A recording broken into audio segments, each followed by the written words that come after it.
I'm back! Nandito po kami sa bahay ng pinsan ko. Ayan po yung pinsan ko. Ang cute to niya, no? At yung di magpa-follow, bakla. Dapat mag-follow naman kayo dito sa cellphone ng pinsan ko.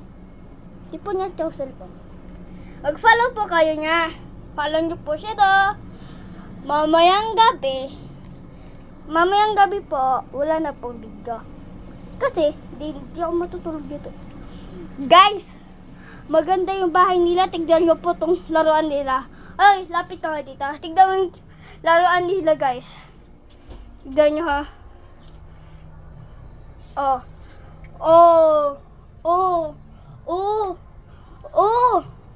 Tignan mo pa to. Ayan, ganda guys, no?